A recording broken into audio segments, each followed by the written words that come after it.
fam! Welcome back sa ating channel, and today we're going to review another makeup, and this time another local brand siya.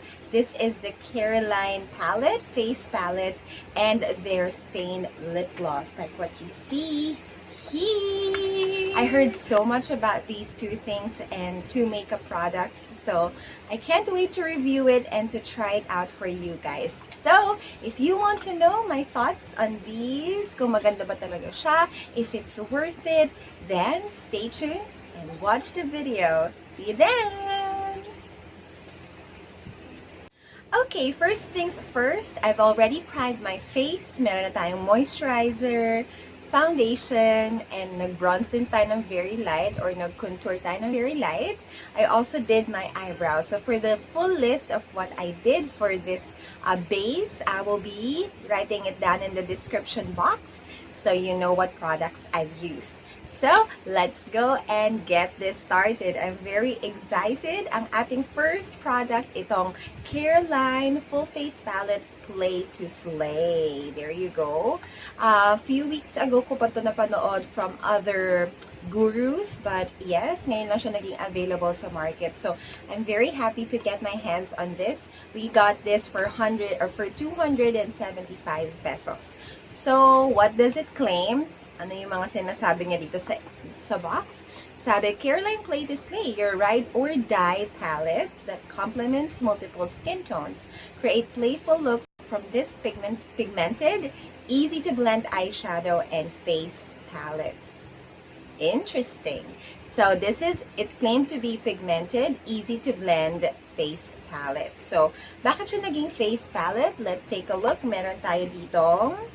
Well, first up, we have the packaging pala muna. Okay, let's talk about the packaging because I'm a very big fan of cute packaging or the aesthetic of the product. Ganyan ko talaga sila gustong bilhin. Unahin ko muna yung looks. So, meron tayo ditong very, parang acrylic kind of glass. Medyo plasticky, not bad, pero ito yung mga tipo na kapag nahulog mo, it can break. So, you really have to be careful. Tapos sa likod ng packaging, meron tayo nitong mga, what I call this, ingredients and the shelf span. Meron din tayong, it's cruelty-free and paraben-free. Yay! That's good. It's interesting. And this is also made in China. Alright, so now as you open the palette, you will be seeing here the entire thingy-majiggy. So we got how many shades ng eyeshadow? We got 4, 8, 12 eyeshadows. Very, very promising. Meron silang 12. And I can see that there are 1, 2, 3, 4 shades na very metallic. The rest of the shades are very matte. I love it.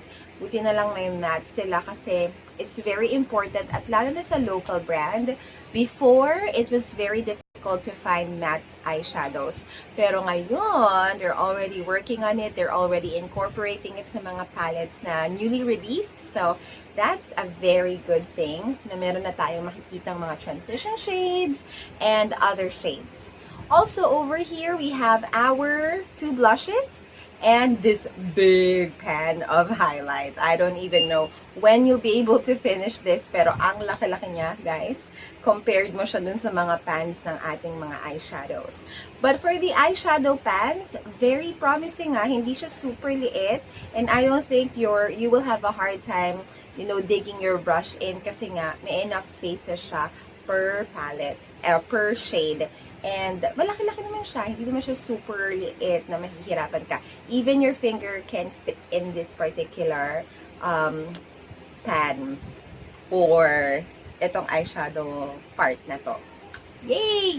So, ayan siya. Wala lang ditong pang bronze or pang contour. So, it's not totally full face. Pero, for a starter, like for a beginner, this is a good, you know, palette to start with. So, yan. Ayan siya. Yan yung component natin. Let's go ahead and start working on our beautiful canvas. So, I've already started with everything. Now, it's time for us to try this one out. Ayan. Ipipin muna natin yung this side of our face or head or hair para hindi siya masyadong pababa. Okay, eto na siya. Let's start with, I don't know what I will be doing today, so let's just wing it. I'll just get some brushes from my Zoeva Luxe collection. I got this from Lazada.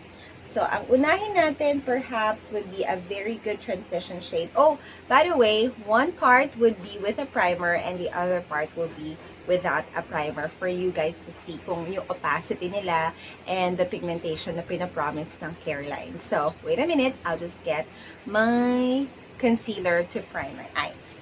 Alright, I already did it. I used this Fit Me concealer in light. Ito yung ginawa nating primer for our lid. Now, the only problem dito sa ating Careline palette ay wala siyang mirror. So, we have to use a separate palette or a separate compact for that. So, I'm just gonna use this. I have to buy my separate mirror pa pala.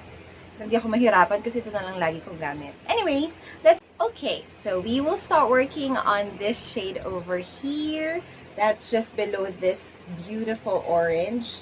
So, ito yung magiging transition shade natin. I'm using my crease brush from Zoeva. And medyo madumi siya. Hayaan nyo natin na madahon linisin siya. Okay, medyo may fallout na siya, guys. So, you really have to be careful. I just needed, I tinap ko lang yung brush ko dito ng very light. At meron na siya agad na fallout. So, you have to be extra careful. Powdery. Yes, it is powdery. So, let's start working on it. First, ito muna tayong may primer. See if it's gonna work.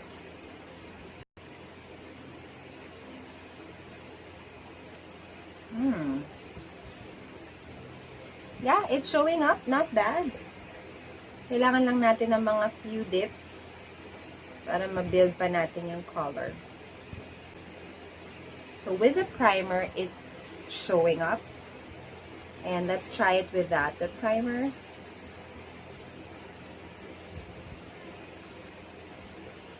It's still showing up. Not bad. Gapiranggot lang yung difference nila from with the primer and without. I love it. That looks good. Okay, moving on. Let's try to use this shade naman here. Let's use this and perhaps we can also combine it with this one. Itong dalawa. Let's try them both. Again, still very powdery. Tap off the excess. And we're going to focus this here. Sa ating lower part ng lid.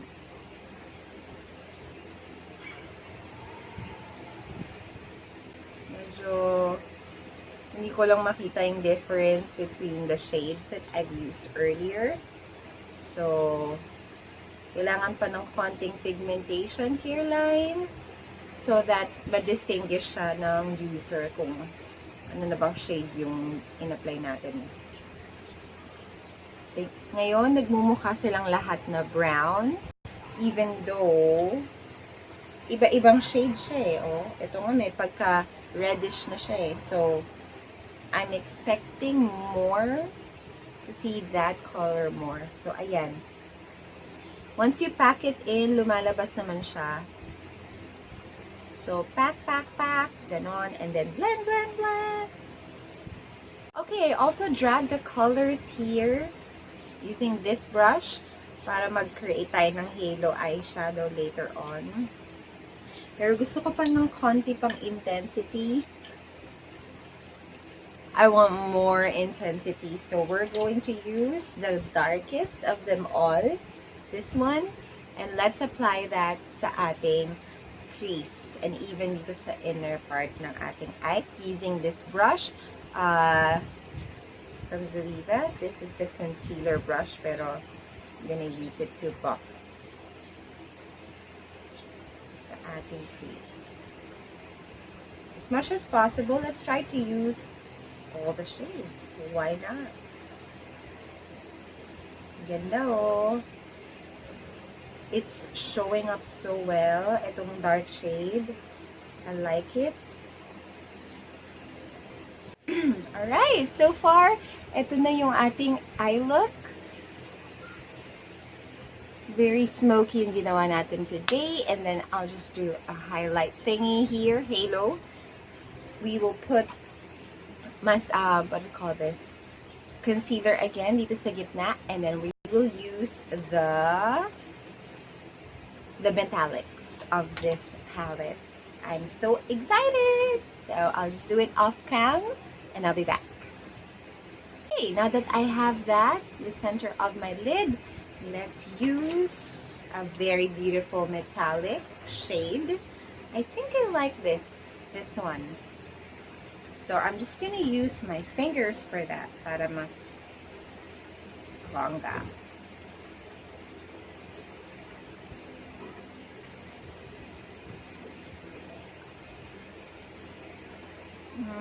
It's showing. It's showing naman. Pero, bongga. Bongga niya. Let's just blend that later on. For now, concentrating it sa ating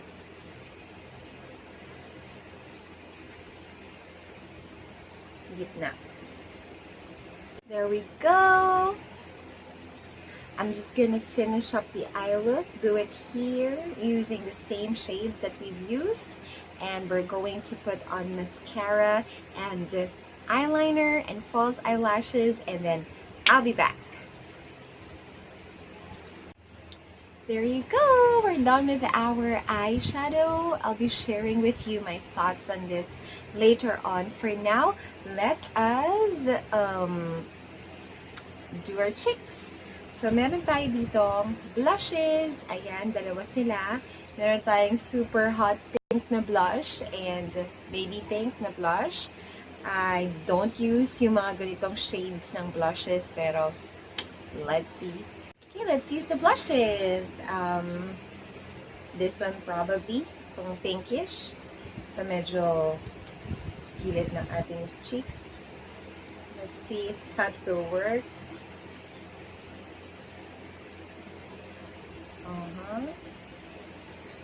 Somehow working.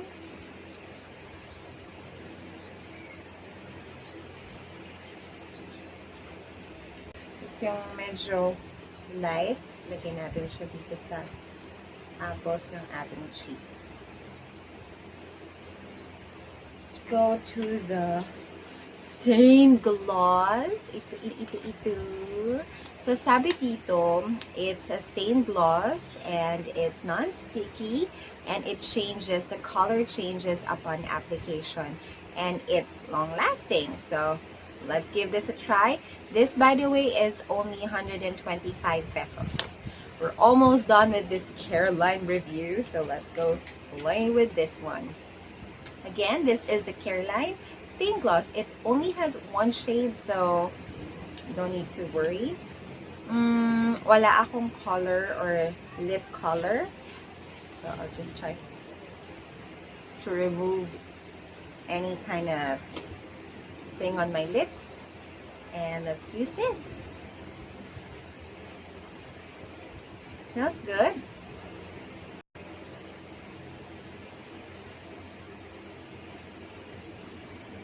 Ang ganda pala nung lalagyanan niya kasi na-stopper siya.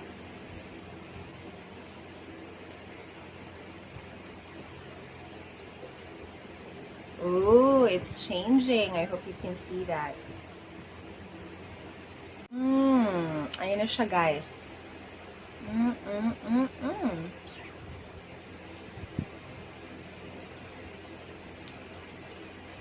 It changes. Nag-stay na ba siya? Nang lagay na yan?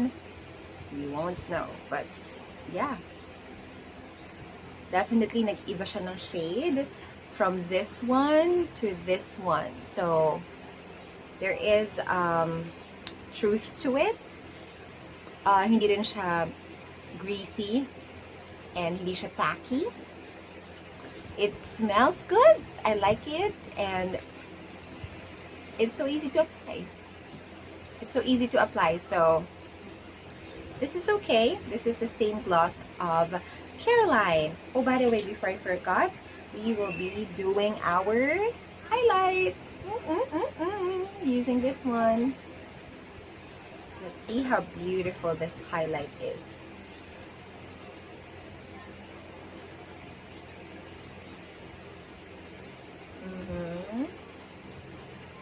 I'm seeing you, yes. Kaya lang ang chunky niya, friends. So, makikita talaga siya na nag-highlight tayo dahil. Okay. Sa ating nose bridge. And then a little bit dun sa ating kilay para may drama siya dyan. This para mag-set siya. So, medyo harsh ang ating highlight sa aking liking.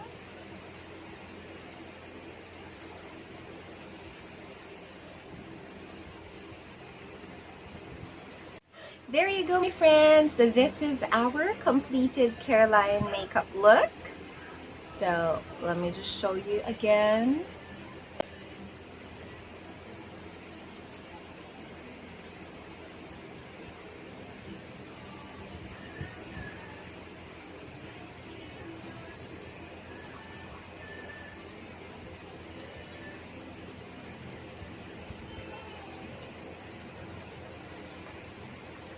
Yan. So what are my thoughts on this Careline Play to Slay palette? I totally love this. I enjoy using it. May pagka-powdery siya, yes. Well, what can you get and what can you expect from a 275 face palette, right? So, not bad. This is a very good palette for on-the-go Filipinas out there, especially those who are still beginners sa makeup. Definitely a must-have. Kompleto na siya, wala ka lang bronzer, but other than that, it looks so good. It works so well. My eyeshadow right now is killing it. It's slaying it. So I believe that you can create wonderful looks with this palette. Hello, ilan tong eyeshadow na to, guys? 12 eyeshadows with big highlighter. The highlighter is okay for me though. Hindi siya super duper best. As you can see, it highlights my skin. Kaya lang, in real life, medyo na-emphasize din niya yung mga texture ng skin. So, I suggest wag nyo lang siyang gamitin as it is.